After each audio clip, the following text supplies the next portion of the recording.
के इस चौक में सम्माननीय बुजुर्गों, नौजवान साथियों, घरों में आवाज सुन रही माता और बहनों,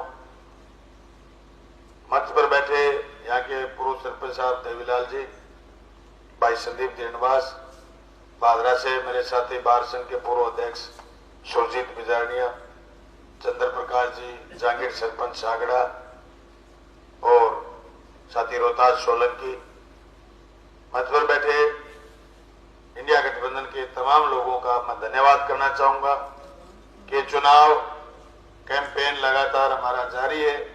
आप सब लोगों से मैं तो निवेदन करने आया हूं, आपने चुनावी सभा चंद्र प्रकाश जी की कर ली होगी और गांव-गांव में वो पहुंच भी लिए, उनके दोबारा राउंड भी चल रहे, पर मैं ये अपील करने के लिए आया हूं कि चुनाव अब की बार जो आदमपुर का चुनाव है वो और चुनावों से भिन्न चुनाव है और अब की बार की स्थिति अलग है।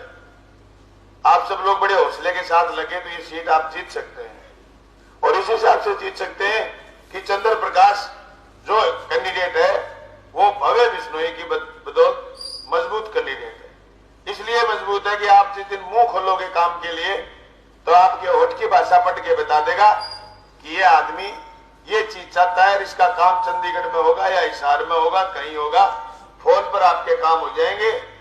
इतना इंटेलिजेंट आदमी आपको कैंडिडेट दिया है, इस कैंडिडेट को आप जिता सकते हैं। आपके पास कोई वजह नहीं आप इस बात से डिनाइल करें कि साहब भव्य बिश्नोई की जगह ये बेस्ट नहीं है। बेस्ट इसलिए आपने जिक्र करा 850 करोड़ रुपए का। भाई मैं भादरा से आता हूं और भादरा से जब आपकी कॉन्स्टिट्यूशन में घुसता हूं तो मुझे पता चल जाता है, सड़क बता देती है कि अब हरियाणा आ गया और जब हम हमारे इलाके में घुसते हैं तो हमें महसूस होता है कि भादरा आ गया। आपके इलाके में जो पूरी की पूरी रोड टूटी हुई है उसके कोई जिम्मेदार अगर कोई है तो भव्य बिश्नोई और कुलदीप बिश्नोई है। आपके शहर की जो स्थिति खराब है उसके लिए कोई जिम्मेदार है तो ये दोनों बाप बेटे हैं। ये लाइबल ही नहीं समझते अपने आप को कि इस तहसील के लिए या इस आदमपुर क्षेत्र के लिए तुम्हारी कोई जिम्मेदारी है। वो ये समझते हैं कि चौधरी भजनलाल के नाम पर हम जिंदगी भर वोट लेते रहेंगे। चौधरी भजनलाल ने काम करे, उनको वोट दिए, उनको सीएम बनाया लोगों ने, उन्होंने काम करे, उनकी खूब श्रद्धांजलि दे ली लोगों ने, खूब श्रद्धांजलि दे ली। अब दोबारा ये जीतते हैं तो भाई फिर काम की परंपरा ही खत्म हो जाएगी।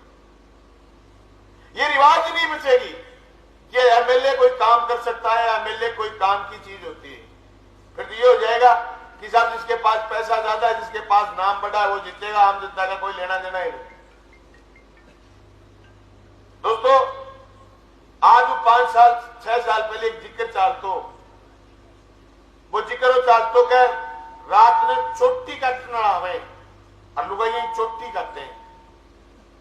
अभी थारे 2 या 3 तारीख ने आंगली काटना आवेगा, ये जो आंगली बचा गया तो मैं तेरे ठोक के कहूं चंद्र प्रकाश जीते को छोटे वोट कौन जीता है, वो गला 16 जीतो, चंद्र प्रकाश 20,000 वोटों जीता, वो दावा कर सिर्फ एक काम करना, आपको उंगली बचानी है। चोटी काटना आया फिर उखाड़ी शुरू कर दी लोग, फिर चोटी को निकटी बंद होगी बात, अब आंगली काटना आवेगा, बार उखाड़ी कर ली थे। अगर आपने ये रुखाड़ी कर ली, इस उंगली को सुरक्षित बचा लिया तो लोगों ने चंद्र प्रकाश के निशान, हाथ के निशान के आगे बटन दाब दिया तो निश्चित तौर से चंद्र प्रकाश जीतेंगे और मजबूत वोटों से जीतेंगे। उसकी वजह यह कि पूरे हरियाणा में चर्चा है। मैं कल भिवानी में था, हमारी पार्टी के उम्मीदवार को टिकट मिली हुई, हमारी पार्टी का कोई लंबा चौड़ा जनाधार नहीं है हरियाणा, लेकिन फिर भी गठबंधन में एक सीट मिली।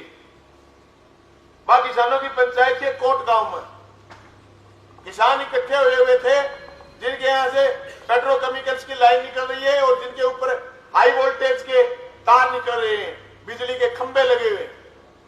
लोग मुआवजे के लिए इकट्ठे थे, किसान पंचायत थी। उस पंचायत में कई जिलों से किसान नेता आए हुए थे।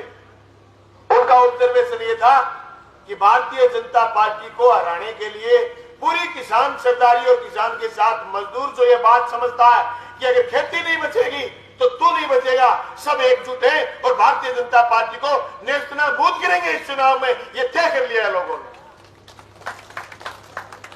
दोस्तों क्यों जरूरी है बीजेपी को हराना? बीजेपी का पूरा सीन मोदी और अमित शाह के पीछे घूमता। अभी आपको ये पता नहीं हरियाणा में मुख्यमंत्री कौन होगा।